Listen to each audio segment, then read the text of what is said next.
Bom dia, boa tarde, boa noite, pessoal. Sejam bem-vindos a mais um vídeo aqui no meu canal. E no vídeo de hoje eu vou falar sobre todas as séries e filmes que eu assisti nesse mês de agosto, que finalmente acabou. Eu achei que ia durar pra sempre, eu achei que eu tava num universo paralelo em que a gente só tinha mês de agosto. E bom, mesmo assim o vídeo não vai ficar muito longo, porque não teve muitas produções que eu assisti. Eu assisti bastante série, vamos falar sobre isso aqui.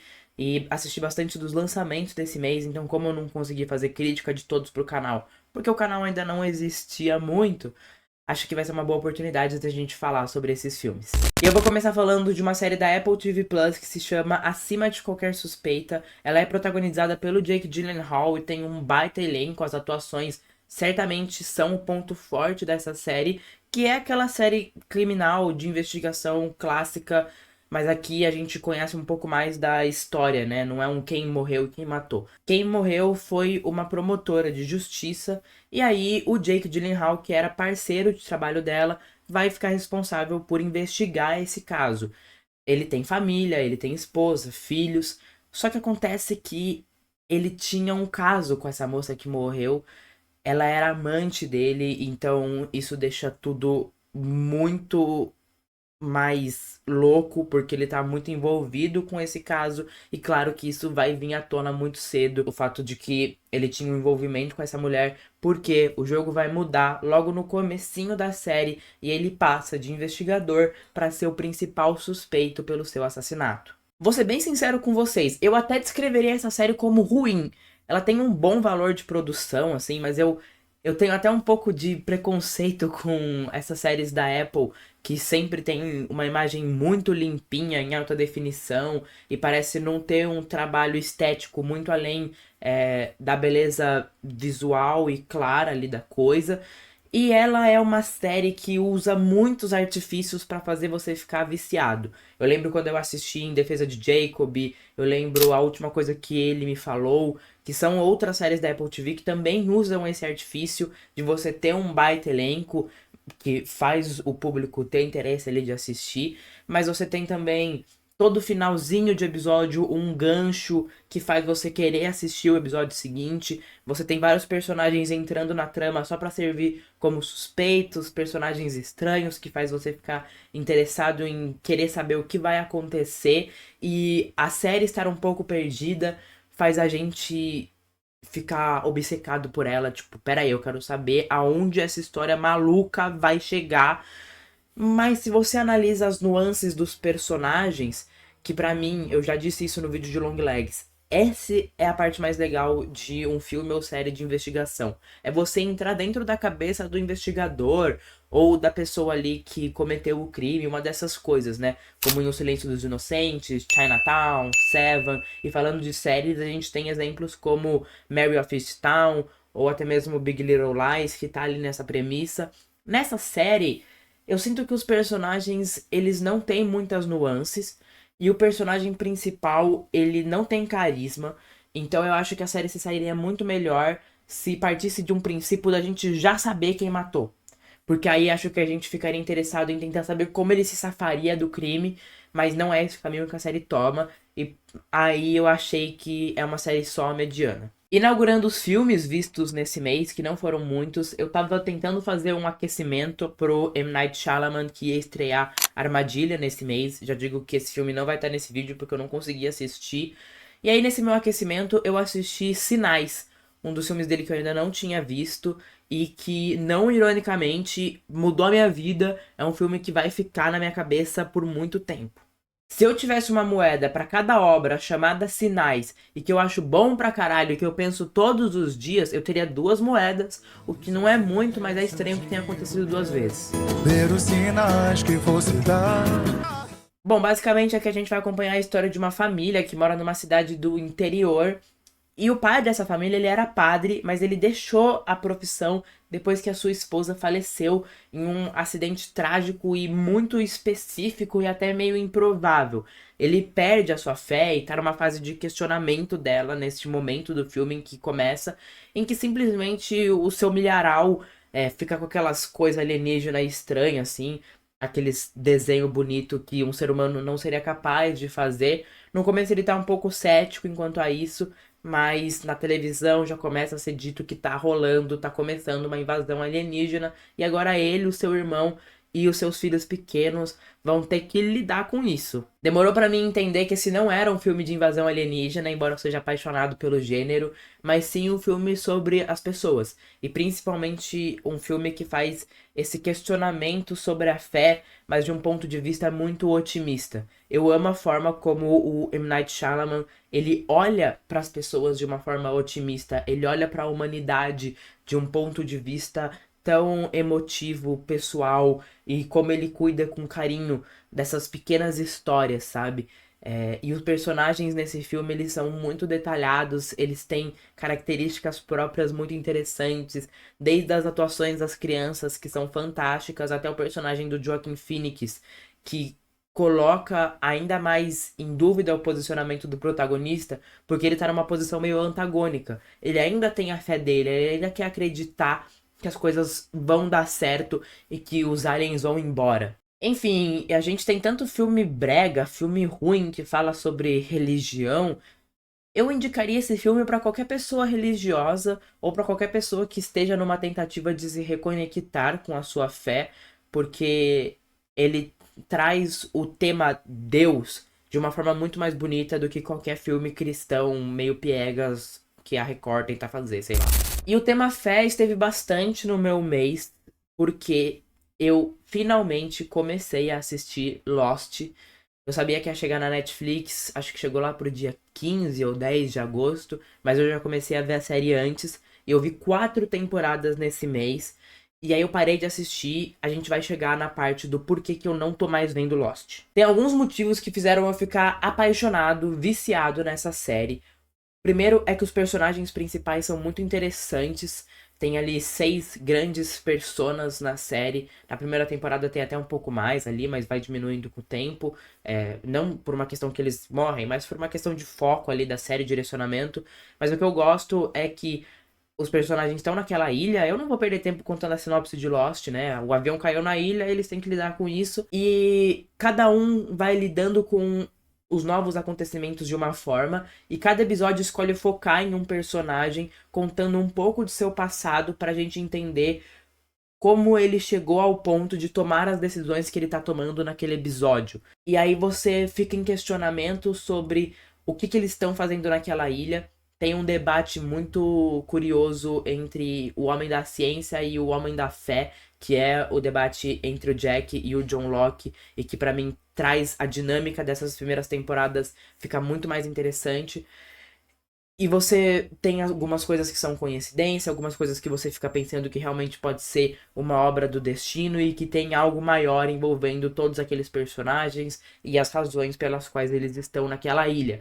Mas o fato das primeiras temporadas não revelarem isso faz a gente ficar muito intrigado com o que vai acontecer e a gente fica muito envolvido com o que já está acontecendo. As relações que vão se formando entre os personagens é muito legal.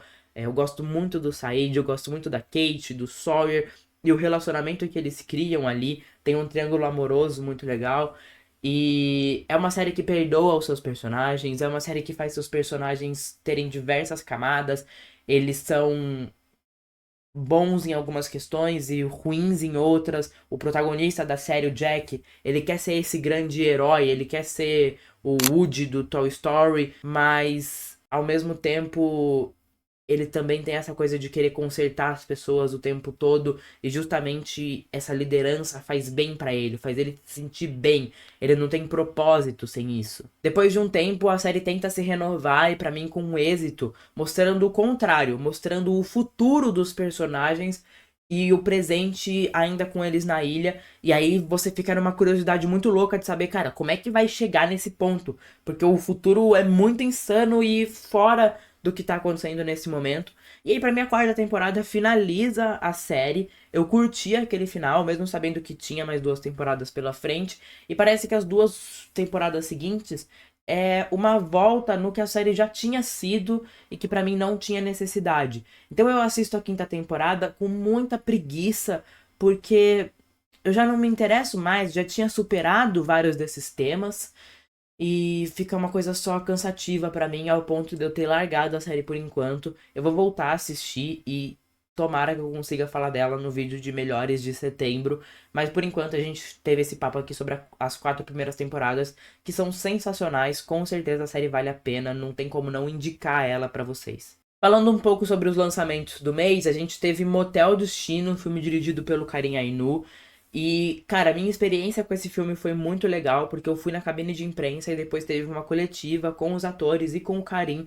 Então foi basicamente uma sessão explicada, assim. Eu tinha acabado de ver o filme e 10 minutos depois eu tava ouvindo o diretor falar sobre todas as suas ideias, motivos e explicações para cenas do filme, o que fez a minha experiência se engrandecer muito. Mas mesmo assim, não tem como só falar bem de Motel Destino. Eu acho que o filme ele se sai muito bem no seu caos e na putaria generalizada que tem em alguns momentos. Mas por outro lado, parece que tem 2 pessoas dirigindo esse filme. Uma pessoa que gosta dessa sem vergonhice e outra pessoa envergonhada. Outra pessoa que cria um filme burocrático com um discursinho final brega e sem necessidade alguma e que não conversa com o resto da história. Aqui a gente acompanha a história de um rapaz chamado Heraldo que vai um dia no motel e no dia seguinte, quando ele acorda, o mundo dele vira de cabeça pra baixo. Então ele pede pra voltar pra esse motel e ficar meio hospedado lá por um tempo, porque é um lugar que não vão encontrar ele. E ele tem uma visão de colonizador na cabeça dele saber mais se aquelas pessoas que estão ali, dele ser um grande empreendedor. E ela vê nele ali uma chance de fuga, uma chance de fugir da prisão da sua própria mente até. Agora a gente vai voltar uns 40 anos no tempo pra gente falar sobre Alien, de 1978, dirigido pelo Ridley Scott. Eu já tinha visto esse filme, mas eu revi agora em aquecimento pra Alien Romulus. Até pretendo depois ver os outros filmes da franquia, que aí sim eu nunca vi. Mas aí falta tempo, velho. Eu faço faculdade, tenho um canal no YouTube pra cuidar, é muito difícil, tem muita série pra ver, o M tá chegando. Mas bom, falando sobre o Alien de 78, eu amei ter revisto esse filme, porque da primeira vez que eu vi, eu tive a pachorra de falar que esse filme era chato. E agora na segunda experiência foi completamente diferente, porque sim, ele é um filme com um ritmo mais lento, ele é um filme cadenciado, eu diria, mas ele também é musculoso, sabe? E ele principalmente começa devagar justamente pra gente criar uma relação com aqueles personagens e com aquela dinâmica, pra gente entender a dinâmica daquela espaçonave até o invasor de fato chegar e as coisas de fato começarem a acontecer. O ponto alto pra mim de Alien, que faz esse filme ser um dos maiores filmes da história do cinema, tão consagrado, tão renomado, é que os personagens eles têm tanta esperança e essa esperança passa pra gente, assim. Acontecem coisas no filme, coisas trágicas, mas eles têm uma vontade de viver, uma vontade de sobreviver e que passa pra gente. A gente também quer que eles sobrevivam. E aí o filme vai ficando mais brutal e mais cruel até restar pouco, né? Desculpa aí pelo spoiler de um filme de 40 anos atrás, mas eu precisava falar sobre essa questão, que pra mim é o grande ponto forte do filme. Então, é um filme de terror, certamente, mas ele é um filme muito triste também. Dá até pra dar uma choradinha. E beleza, no dia seguinte eu fui assistir Alien Romulus. Inclusive quero mandar um beijo pra senhorinha que estava no cinema. Eu fui numa sessão à tarde, num cinema de rua de São Paulo. E tinha 4 senhores, 4 idosos assistindo ao filme comigo. Não juntos, né? Eles estavam cada um no seu cantinho, assim. Eu acho que alguns deles dormiram no filme. Eu olhava pro rosto deles, parece que eles estavam com o olho fechado, assim. Bom, não julgo, adoro dormir no cinema também. Mas uma das senhorinhas que estava assistindo o filme, no final ela começou a ficar muito empolgada com os acontecimentos, com a ação, assim, do filme. E aí quando o filme acabou, ela falou assim, o que você achou? Aí eu falei, eu gostei, e a senhora? Ela, eu não gostei muito não, o primeiro é muito melhor. Aí eu peguei e falei, a senhora já viu todos? Ela falou assim, já vi todos. Aí depois eu contei pra um amigo meu essa história e ele falou, cara, provavelmente ela pode ter ido ver no cinema todos os aliens. Muito louco pra mim pensar nisso. E agora ela teve uma experiência não muito agradável com Alien Romulus. Diferente de mim, que achou esse filme sensacional. Enquanto o Alien original é um filme que fala sobre essa esperança, no meu ponto de vista, e sobre o poder das decisões, assim.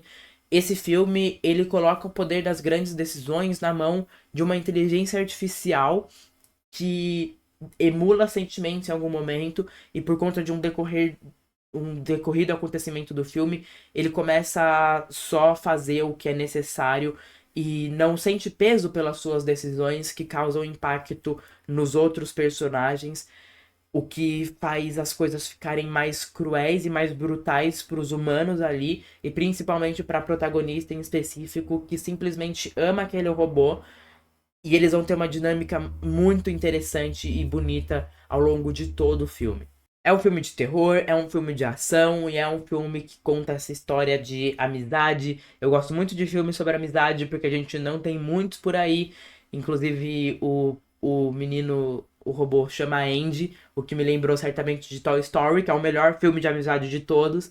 Então eu fiquei muito feliz assistindo Alien Romulus por ele ser um filme tão visceral em todas as suas potências e com boas referências ao filme de 78. Foi ótimo eu ter visto no dia anterior, porque aí eu peguei muitas coisas ali, porque eles estão literalmente no mesmo lugar e é uma experiência imperdível. Se ainda estiver passando no cinema na sua cidade, por favor, não deixe de assistir Além Romulus, você não vai se arrepender, fica também a recomendação. Em um domingo à noite, do nada, eu me peguei assistindo a um episódio especial de Euphoria, que eu poderia até deixar de fora desse vídeo, mas eu preciso falar em algum lugar sobre o episódio da Jules, que é uma das coisas mais lindas que eu assisti na vida. Tenho tentado conquistar a feminilidade, e em alguma parte do caminho, sinto que é a feminilidade que me conquistou. É simplesmente insano pensar na minha cabeça como uma pessoa horrível como Sam Levinson consegue fazer um negócio tão bom quanto esse episódio, um episódio tão pessoal e que entra tão a fundo na mente de uma personagem brilhante, brilhantemente interpretada pela Hunter Schafer, e que é basicamente uma sessão de terapia dela, onde ela revela alguns dos seus traumas, dos seus medos e um pouco sobre a forma como ela se vê. É um episódio sobre paixão, sobre medo e como essas duas coisas estão interligadas. Eu chorei quando acabou o episódio, eu já tinha assistido e foi ótimo ter revisto. Veio num bom momento pra minha vida pessoal. Mas bom, vamos seguir pro próximo da lista. Eu fui na cabine de imprensa de Longlegs, Vínculo Mortal. Tem vídeo aqui no canal falando sobre o filme, eu vou deixar aqui no card. Inclusive, por conta disso, eu não vou me estender muito no comentário. Mas agora que o filme saiu, veio muitas opiniões diferentes sobre o filme, que é exatamente o que eu disse que ia acontecer. E eu tenho algumas teorias do porquê. Tem gente que odiou o filme, tem gente que amou.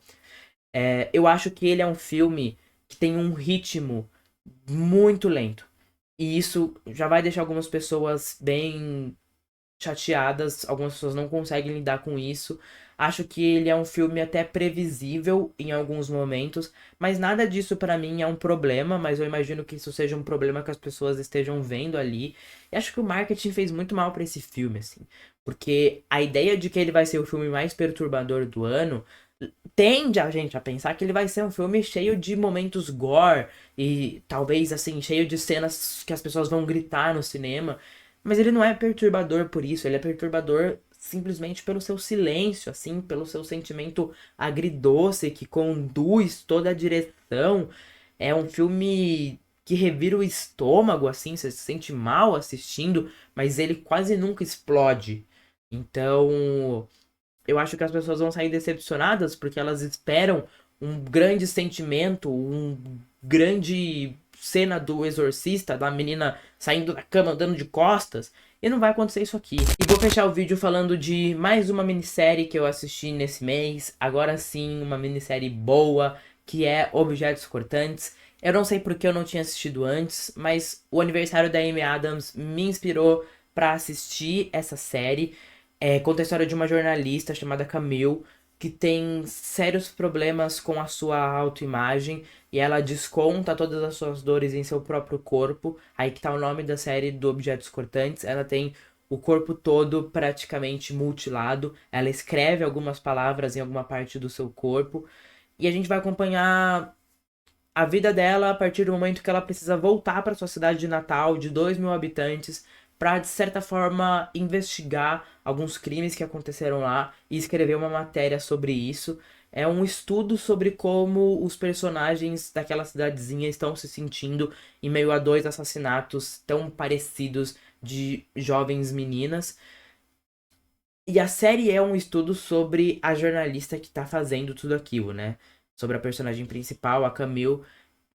E é tão íntimo, é tão cruel e principalmente tão palatável que se tornou uma das melhores coisas que eu já assisti na vida também. Ela tem uma relação péssima com a mãe dela e aí ela tem uma meia-irmã que está em uma idade em que aconteceram muitos traumas quando ela tinha a mesma idade, então o tempo todo ela fica lembrando isso e a montagem da série é ótima para mostrar pra gente todo o passado dela de uma forma meio assim, com poucos flashes. A gente nunca tem uma ordem cronológica ali daquilo, mas a gente entende, a gente cada vez mais entende tudo que aquela personagem passou, a gente tem muita empatia por ela e todo mundo ao redor dela é tão filha da puta. E ela aguenta tanto, ela segura tanto que você só quer tirar ela daquele lugar logo, pelo amor de Deus. E é uma daquelas séries que você tem que ficar ligado até o final. Pra mim, a melhor coisa dessa série é que ela é inicialmente uma série de investigação, mas depois, sei lá, do quarto episódio, você para de se importar muito com quem matou aquelas meninas, porque você tá focado na personagem principal e no que tá acontecendo ali na vida dela, na vida pessoal dela. Esse é seu foco, é isso que você se importa. Mas a série não deixa a outra narrativa de lado. Inclusive, você tem que ficar bem atento, porque ela tem um final, e aí depois os minutos finais revelam um outro final que sempre esteve ali. Então é até interessante, se você já assistiu Objetos Cortantes, eu te recomendo rever. É uma coisa que com certeza eu vou fazer no futuro para perceber quantas nuances a série tinha deixado e a gente não pegou na primeira assistida, assim. Porque eu já penso várias coisas, vários indícios ali sobre quem cometeu o crime que estão na série, mas que você só se dá conta quando acaba. Bom, gente, o vídeo de hoje foi isso. Eu espero que vocês tenham gostado. Se você assistiu até aqui, muito obrigado. Não esquece de se inscrever aqui no canal para os próximos vídeos. Vai ter muita crítica legal esse mês, vai ter muita lista. Então eu espero que vocês gostem do que vai vir por aí. Então por isso eu preciso que vocês se inscrevam para vocês receberem notificação quando os próximos vídeos saírem, tá? São 2 vídeos por semana. Eu te vejo no próximo vídeo. Tchau, tchau.